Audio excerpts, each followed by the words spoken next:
là, au chapitre 5 de Luc. C'est là qu'il appelle les premiers disciples et qu'il y a la pêche miraculeuse. Au chapitre 5 de Luc, donc, au verset 3, il monta, c'est Jésus, il monta dans l'une de ses barques qui était à Simon, c'est Pierre, Simon, et il le pria de s'éloigner un peu de terre. Puis il s'assit et de la barque, il enseignait la foule. C'est étonnant, hein? Jésus n'avait pas toute l'installation qu'on a, un pupitre et tout.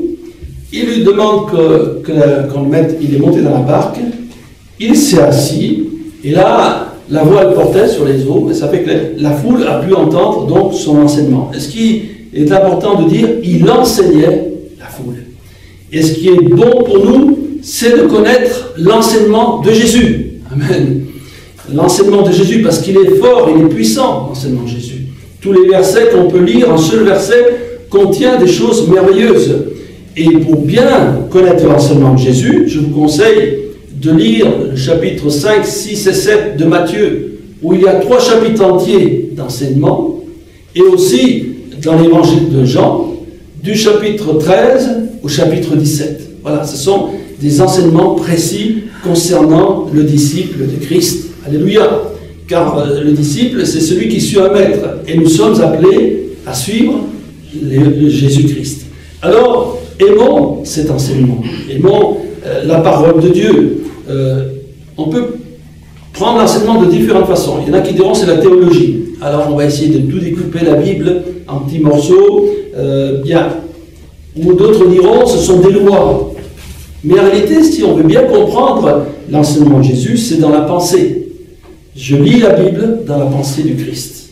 Voilà. Il y a une pensée qui ressort de tous les évangiles, et dans la mesure où je le lis dans cette pensée, après, je pourrais mieux le mettre en pratique. Voilà.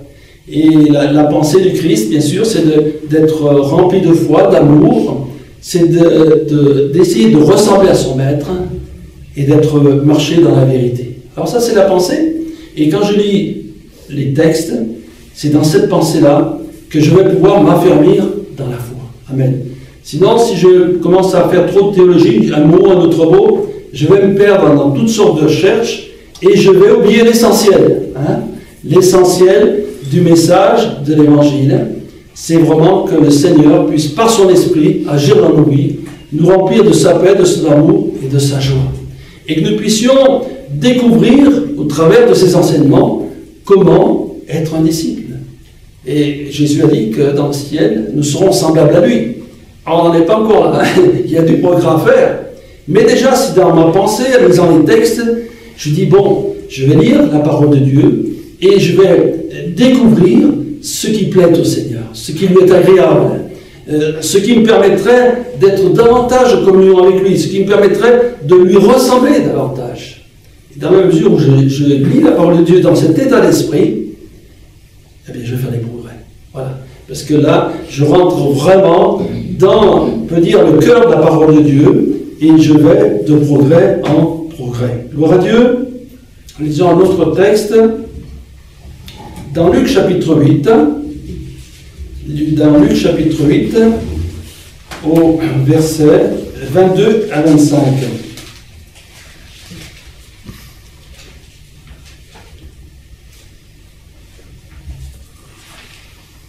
Un jour, Jésus monta dans une barque avec ses disciples. Il leur dit « Passons de l'autre côté du lac » et ils partirent. Pendant qu'ils naviguaient, Jésus s'endormit. Un tourbillon fondit sur le lac, la barque se remplissait d'eau et ils étaient en péril. Ils s'approchèrent et le réveillèrent en disant « Maître, maître, nous périssons !» S'étant réveillé, il menaça le vent et les flots qui s'apaisèrent et le calme revint. Puis il leur dit « Où est votre foi ?» Saisis de frayeur et d'étonnement, ils se dirent les uns les autres « Quel est donc celui-ci à qui commande même au vent et à l'eau et à qui ils obéissent ?» Alors, on va déjà prendre ce texte pour comprendre. Voilà, Jésus monte dans la barque, ils partent d'un point, du lac, et il dit « Passons de l'autre côté » et ils partirent. Il y a je préfère la traduction qui dit « passons de l'autre bord. Voilà. Allons de l'autre côté du lac. Et pendant ce parcours, il y a eu un tourbillon, une tempête, comme il y en a souvent sur ces lacs, et qui était tellement forte qu'ils ont eu peur, ils ont cru qu'ils allaient mourir. Pourtant, c'était des pêcheurs métiers, hein, Pierre et les autres. Mais là, la tempête était très forte. Et lui, qu'est-ce qu'il fait? Dans un autre texte, il dit qu'il dormait sur le coussin. Il était souvent fatigué, hein, parce que Jésus marchait beaucoup, il prêchait beaucoup, et il était tout calme. Et il a parlé au vent, la tempête, et tout s'est arrêté. Quelle puissance, n'est-ce pas? Quelle puissance extraordinaire sur les éléments. Et puis il va arriver sur l'autre bord, et là, qu'est-ce qu'il y avait? On n'a pas lu le récit. Il y avait un possédé, le possédé de Gadara, qui était tenu par 2000 démons. Et il parle, et les 2000 démons s'en vont. Quelle puissance extraordinaire. Donc, ce récit qui est merveilleux, nous parle bien sûr de la puissance de Jésus, mais nous montre aussi une image spirituelle. On peut dire le bord et l'autre bord. Lorsqu'on s'intéresse au Seigneur, lorsqu'on découvre Jésus comme notre sauveur, c'est comme si on montait dans la barque. On part d'un bord. Et on va sur l'autre bord. Qu'est-ce que c'est l'autre bord? C'est la vie nouvelle. Et la Bible nous dit que celui qui est en Christ est une nouvelle créature. Les choses anciennes sont passées, toutes choses sont devenues nouvelles. Donc on a ce parcours à faire. Et au milieu du parcours, comme Jésus, là, avec la tempête, on a plein de tempêtes, plein de choses difficiles qui arrivent, hein, des choses qu'on n'imaginait pas avant. Et le monde dans lequel on vit aujourd'hui, les tempêtes, elles sont de tous les côtés, elles sont économiques, elles sont de la nature, il y a toutes sortes de tempêtes et de choses difficiles, et il faut aller jusqu'à la mort. Alors il y a plusieurs solutions. Si dans notre vie chrétienne, on avance comme ça, puis il y a une tempête et puis on s'arrête, il y en a même qui reviennent au départ, on ne va pas avoir cette vie nouvelle.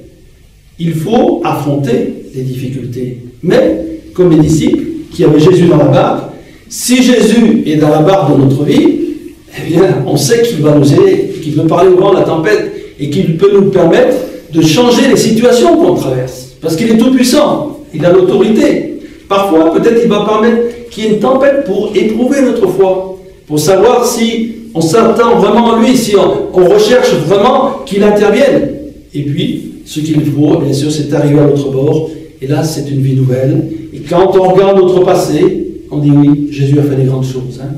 Avant, quelqu'un pourrait dire, j'étais un buveur, j'aimais l'argent, je faisais n'importe quoi dans ma vie, je rentrais tard le soir, je frappais ma femme, je ne sais pas. Et puis maintenant, tout le monde me dit, je suis doux, je suis gentil. C'est le Seigneur qui lui a donné à cette personne une vie nouvelle. Alléluia. Maintenant, cet autre bord fait penser aussi à l'éternité. Nous avons le départ, la naissance, nous avons notre vie, et puis on va un jour dans l'éternité. Et l'éternité, bien sûr, il y a deux chemins, soit le ciel, soit l'enfer. Le Seigneur désirait bien sûr qu'on soit dans le paradis. Et pendant tout ce chemin, nous avons donc l'assurance que Jésus est avec nous jusqu'à la fin du monde. Que nous puissions invoquer son nom et que son Saint-Esprit est là. Il y a Jésus, il y a le Saint-Esprit, il y a la parole de Dieu. Il n'y a pas seulement ça, il y a l'assemblée chrétienne. L'assemblée, ce n'est pas les murs, mais c'est le rassemblement de tous ceux qui ont cru en Jésus-Christ, tous ceux qui ont reçu le pardon de péché. Et Dieu nous permet qu'il y ait ainsi des frères et sœurs avec nous, qui nous accompagnent par leur prière, qui sont efficaces, je peux vous le dire, vous avez prié pour moi, c'est efficace. Hein? Et ainsi, nous pouvons aller jusqu'au bout, jusqu'au jour où nous allons quitter cette terre et nous allons nous présenter devant Dieu. Qu'il est bon d'avoir cette vie nouvelle, qu'il est bon de permettre au Seigneur qu'il transforme notre vie. Bien sûr, il y a des choses à faire. L'une d'elles, c'est le renoncement. Renoncer à certaines choses que Dieu va nous montrer.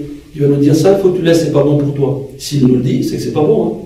C'est peut-être pas des choses dangereuses, mais c'est pas bon parce que ça accapare notre esprit et ça nous sépare de la présence de Dieu. Ce que le Seigneur désire, c'est que nous soyons toujours dans sa présence.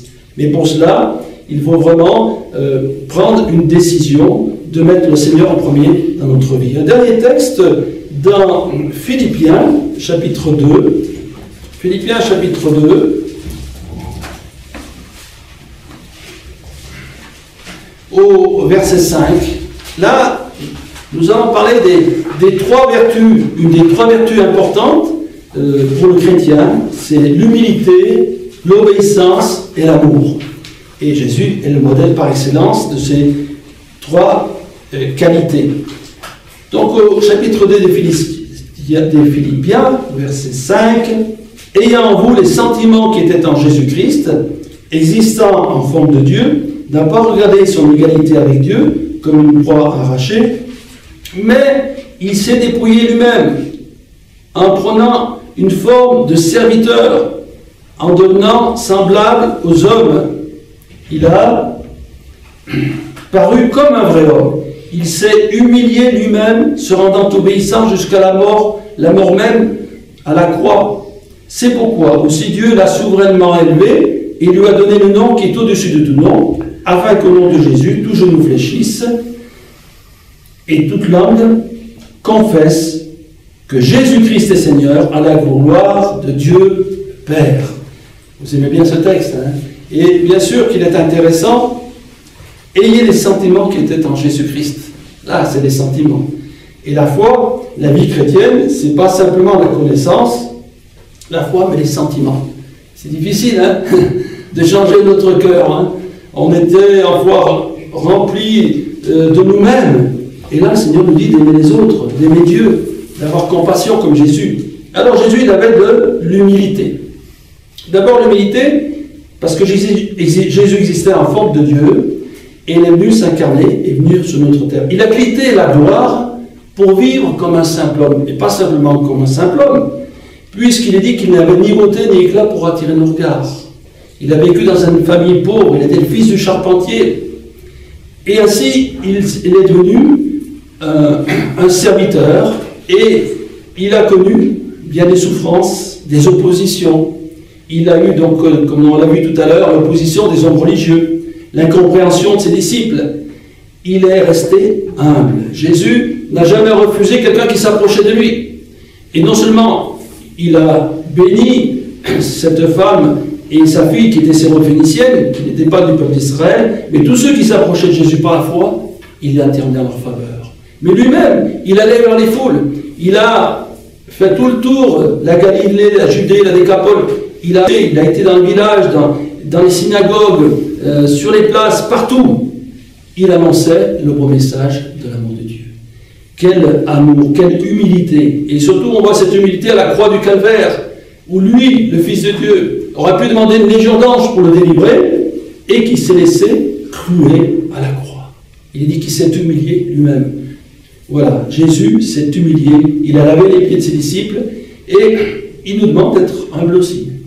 Là, le défaut que nous avons tous, surtout avant de nous convertir, c'est que nous nous regardons nous-mêmes, nous nous aimons nous-mêmes, c'est bien s'aimer soi-même, mais nous ne vivons que pour nous-mêmes. Alors que quand Jésus vient dans notre vie, nous réalisons qu'il y a un Dieu tout-puissant, donc notre cœur se tourne vers le Seigneur, nous réalisons nos péchés, nos misères, et nous réalisons qu'autour de nous, il y a beaucoup d'hommes et de femmes qui sont dans la détresse, qui ont besoin de la grâce de Dieu.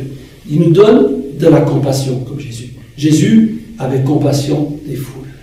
Et nous prions pour que Dieu nous donne à aimer les autres. Hein? Que nous intéressions à des gens peut-être qui sont dans de graves problèmes. Et plusieurs le font, gloire à Dieu. Et réaliser qu'ils ont besoin de l'aide et du secours de Dieu. Humilité, c'est aussi obéissance. L'obéissance, il est dit que Jésus a été obéissant en toutes choses. À la croix, il a pu dire, tout est accompli. Jésus, en mourant à la croix du Calvaire, accomplit parfaitement toute la volonté de Dieu. Il n'y a que lui qui peut faire, il est parfait. Il est sans péché. Mais il nous demande aussi d'être obéissant. Et la Bible nous dit que l'obéissance vaut mieux que les sacrifices. L'obéissance à la parole de Dieu. J'obéis à ce que Dieu me dit dans sa parole. Alors ça ne me plaît pas toujours, parce que des fois Dieu il met le doigt sur quelque chose qui n'est pas bien. Alors j'ai dit oui, une fois c'est arrivé, il y a un pasteur qui est venu me voir, non j'étais voir le pasteur plutôt, et tout en discutant, il m'a dit ça c'est pas bien, ça c'est pas bien, ça c'est pas bien, ça c'est pas bien. Bon, j'ai dit oui c'est vrai, il faut reconnaître, hein. J'ai reconnu ces choses et depuis j'ai changé ma façon de faire. On est tous, on n'est pas parfaits, mais si nous voulons progresser, il est important de reconnaître certaines choses pour que nous puissions avancer spirituellement. Obéir à la parole de Dieu, Seigneur tu dis ça, je veux le faire. Et n'oubliez pas, dans la prière de notre Père, il y a que ta volonté soit faite. On le dit, mais est-ce qu'on le fait? La volonté de Dieu, c'est l'obéissance. Si Dieu nous dit, eh ben, ça serait bien que tu fasses telle chose, ou que tu ailles voir telle personne, ben, il faut que j'y aille. Voilà. J'ai peut-être pas envie de le faire, mais c'est Dieu qui le dit. Donc l'obéissance, c'est important, l'humilité, et il y a l'amour. Alors l'amour a été manifesté, bien sûr, à la croix du Calvaire. Il y a ce verset que vous connaissez tous, pour la plupart, car Dieu a tant aimé le monde qu'il a donné son Fils unique, afin que quiconque croit en lui ne périsse point, mais qu'il ait la vie éternelle. Jésus nous a aimés, et Dieu nous a aimés qu'il a envoyé Jésus, et cet amour désintéressé, parce qu'après tout, Dieu fait ça simplement parce qu'il nous aime, il ne nous demande rien en retour, il nous demande simplement que nous aussi on l'aime. Et dans la mesure où je réalise l'amour de Christ, qu'il est mort pour moi, qu'il est mort pour les autres, mais qu'il est mort pour moi, et que je reçois cet amour, ça c'est une position de foi, je reçois l'amour de Jésus-Christ, je vais pouvoir répandre mon amour autour de nous. Nous n'avons pas, nous avons peut-être un amour humain, mais qui n'est rien à côté de l'amour de Dieu. Mais dans la mesure où je m'efforce à être humble par la grâce de Dieu, c'est toujours la grâce, je suis obéissant au Seigneur, et je réalise l'amour de Christ, je laisse cet amour agir dans mon cœur. Et par le Saint-Esprit, l'amour va grandir. Et je vais m'apercevoir que j'aime davantage ceux qui m'entourent, même s'ils ne sont pas toujours comme moi, ou s'ils sont parfois difficiles. Je les aime de l'amour du Seigneur, parce que je désire qu'eux aussi connaissent cet amour et aient la vie éternelle. Amen. Prions le Seigneur. Merci Seigneur pour ces quelques paroles que nous avons pu entendre de toi. Et Seigneur, toi tu veux agir dans notre vie.